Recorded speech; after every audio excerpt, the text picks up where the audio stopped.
دیکھیے ریاستی ادارے اسی لیے ہوتے ہیں، امپلیمنٹیشن کے لیے ہوتے ہیں، وہ تو بالکل واضح ہے، گورنروں کا کام تھا۔ وہ تو نوبت یہاں تک آ گئی ہے کہ عدالت نے پی ٹی آئی کے ارکان کی رکنیت بحال کر دی تو اسپیکر نے کہا کہ میں اس کو نہیں مانتا۔ بات یہ ہے کہ اگر آئین نہیں ہے اور اس پہ عمل درآمد نہیں ہے تو ریاست کا وجود کہاں ہے؟ ریاست تو آئین ہی کی بنیاد پہ ہے نا۔ ایک اسی لیے اس کو کیا عمرانی معاہدہ کہا جاتا ہے، سوشل کانٹریکٹ ہے یہ۔ کانٹریکٹ کی بنیاد ہی پر تو یہ ریاست ہے، ورنہ ہر کوئی آزاد ہے اپنی جگہ پہ۔ ہزاروں برس پہلے جب ریاست وجود میں آئی تھی اور فرد نے اپنے بہت سے حقوق سرنڈر کیے تھے تو اسی لیے کیے تھے کہ اس کی جان و مال محفوظ رہے، امن ہو اور وہ اپنا زندگی بہتر طریقے سے گزار سکے۔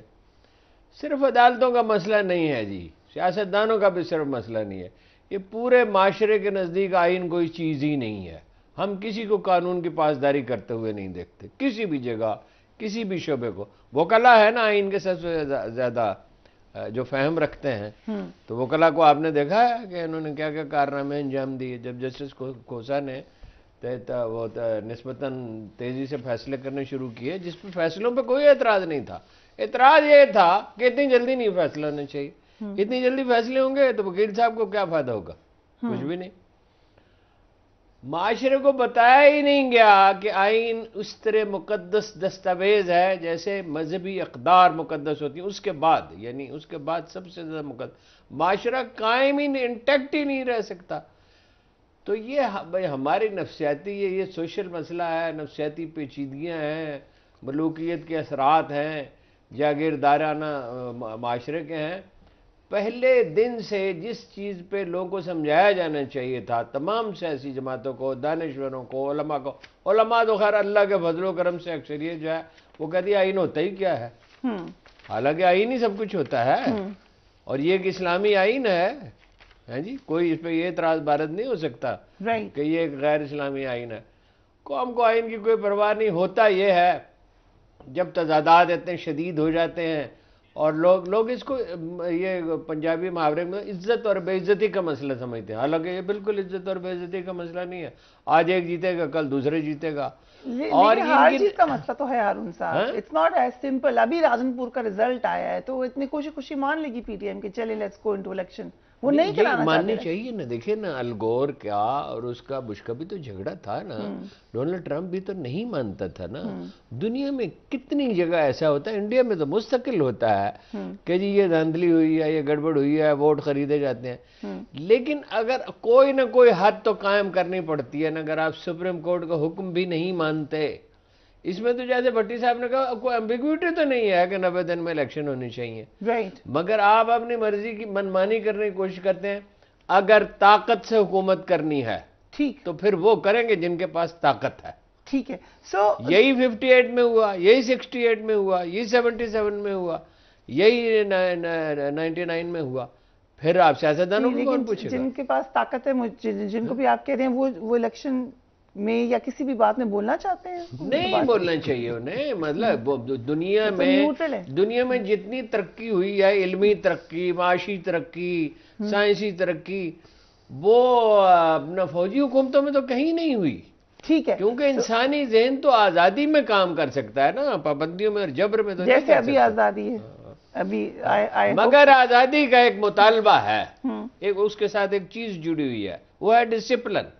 یعنی یہ ایک دفتر ہے، اس میں آپ کو آزادی ہے اپنا پروگرام کرنے کی، لیکن اس کا ایک ڈسپلن بھی ہے نا جو ہر کوئی فالو کرتا ہے۔ فالو کرتا ہے تو ادارے چلتے ہیں، نہیں فالو کریں گے تو نہیں چلیں گے۔ اوکے چلیے، یہ تو میں بھٹی صاحب سے پوچھ رہی تھی، اگر میں ڈسپلن فالو نہ کروں تو پھر کیا ہوگا بھٹی صاحب اس دائرے اختیار کے اندر؟ اس وقت پاکستان میں وہ آزادی ہے، بٹ مور دین دیٹ جو ابھی ہارون صاحب نے بات کی ہے، کیا اس وقت مقتدر حلقے بالکل نیوٹرل ہیں، اس سائڈ پر ہیں، اور کوئی ان کی طرف کوئی خواہش نہیں؟ نہایت ادب احترام سے ہارون صاحب سے نہایت ادب، میں تو ابھی تک سیکھ رہا ہوں، اس ملک میں کون سا نیوٹرل ہے؟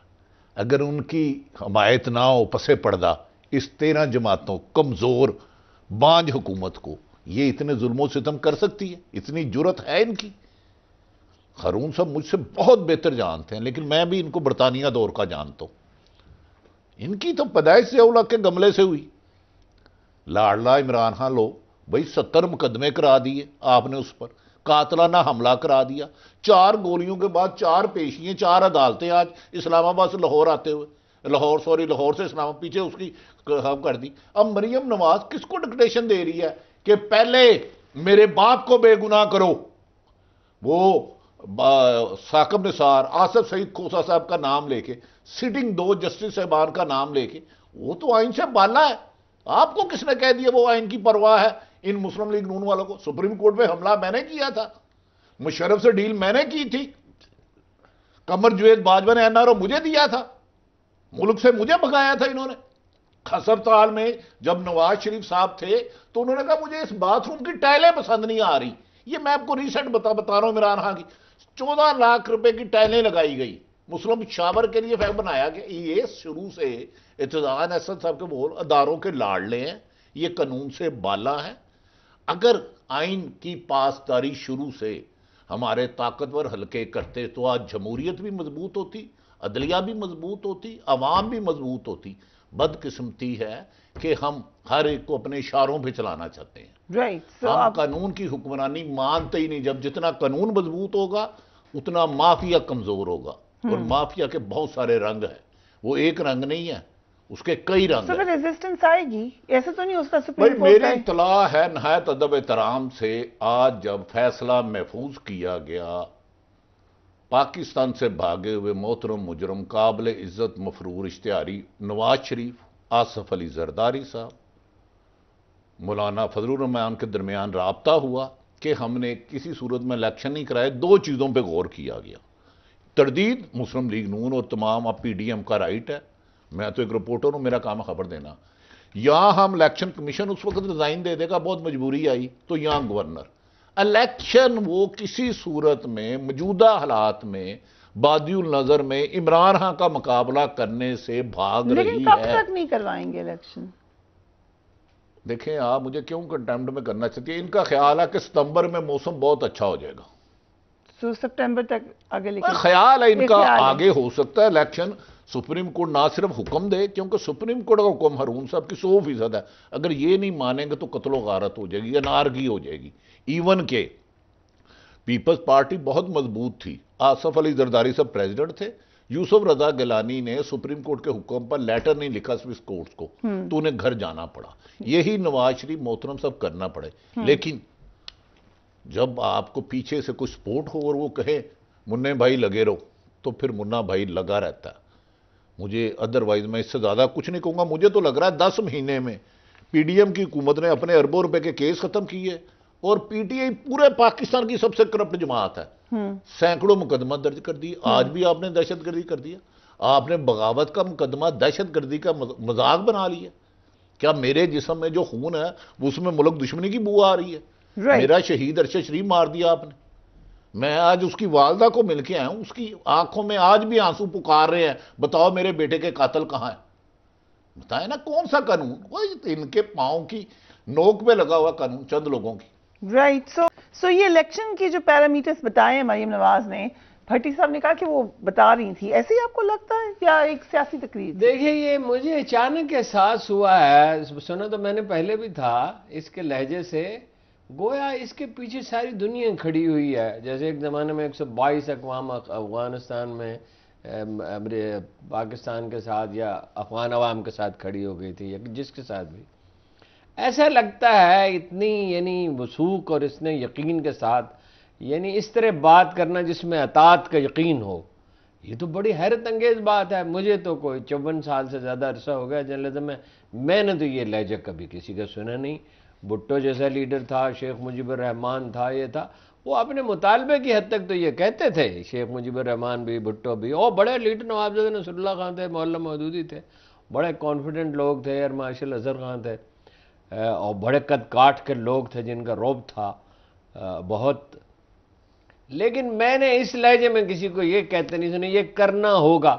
کرنا تو وہ ہے نا، سادہ سی بات ہے، جو آئین میں جس کی گنجائش ہے، قانون جس کی اجازت دیتا ہے۔ انہوں نے یہ تو نہیں کہا کہ یہ آئینی تقاضا ہے، انہوں نے یہ نہیں کہا یہ قانونی تقاضا ہے، انہوں نے کہا یہ کرنا ہوگا، you have to do it. یہ تو اس طرح تو وائسرائے گفتگو نہیں کرتا تھا، وائسرائے کو بھی یہ فکر ہوتی تھی. دیکھیں نا محمد علی جناح ناراض ہو گئے لارڈ ویبل سے اس کی ایک بات پہ جس کو انہوں نے ڈیروگیٹری سمجھا, تو وہ اٹھ کے چلے گئے. تو لارڈ ویبل کو انہوں نے کہا تم واپس آؤ, تم تو اس قابل نہیں ہو کسی شریف آدمی سے گفتگو کر سکو, تم نے ایک آدمی کو جو ایک بڑی پارٹی کا نمائندہ ہے اس کو افینڈ کر دیا. تو یہ تو وائسرائے سے بھی کوئی زیادہ بلند آواز سے گفتگو کر. لیکن دو چیزیں یہ بھول جاتے ہیں. ایک یہ کہ 2,500 سال سے بحث ہو رہی ہے کہ کوئی چیز قائم بالذات نہیں ہوتی, کوئی چیز ہمیشہ نہیں رہتی. ٹھیک ہے, کوئی فلاسفر ایسا نہیں ہے بڑا جس نے اس کی تصدیق نہ کی. اور دوسری بات یہ ان 50-60% لوگوں کا کریں گے کیا؟ اگر یہ کچھ کر سکتے تو جہاں پور میں کر لیتے. جہاں پور میں ڈپٹی کمشنر سے کہا تمہاری ترقی نہیں ہوگی اگر یہ نہیں جیتیں گے. افسر سارے بدل دیے جس کا الیکشن کمیشن کو اختیار ہی نہیں ہے. بہت سے معززین جو 200-400 یا 1,000-1,500 ووٹوں پہ اثر انداز ہو سکتے تھے وہ تھانوں میں بیٹھے ہوئے تھے. تو اس کے باوجود کیا ہوا؟ اس لیے میں اس سے اگری نہیں کرتا کہ وہ اپنی من مانی کرنے میں کامیاب ہو جائیں گے. جیسے میں ہمیشہ عرض کرتا ہوں خدا نے اپنی کائنات کبھی کسی کے حوالے نہیں کی ہے. رائٹ. سو بریک پہ مجھے جانا ہے بھٹی صاحب, لیکن کوئکلی سو الیکشن اب الگ الگ ہوں گے, صوبائی الیکشن الگ اور قومی اسمبلی, کیونکہ آج یہ بھی کورٹ میں بات ہوئی کہ کوشش کریں کہ آپ کوئی آگے چلا جائے کوئی پیچھے. دیکھیں آئین تو کہہ رہا 90 دن میں الیکشن, اس میں دو رائے ہے ہی کوئی نہیں. لیکن حکومت کے جو خیالات ہیں, جو ان کے عزائم ہیں, ان کا مقصد ہے الیکشن ستمبر تک لے جانا. اب سپریم کورٹ مجھے یقین ہے جو نہ صرف کل حکم صادر فرمائے گی 11 بجے بلکہ اس پہ امپلیمنٹ بھی کرائے گی. اور آخری ایک بات اگر ہارون صاحب کی آپ کی مجھے اجازت سے پوچھ لوں, ہارون صاحب میرے اطلاع کے مطابق محترمہ مریم نواز صاحبہ نہ کونسلر کا کبھی الیکشن لڑی, نہ یونین ناظم کا لڑی, نہ ایم پی اے نہ وزیر اعلیٰ رہی, نہ وزیر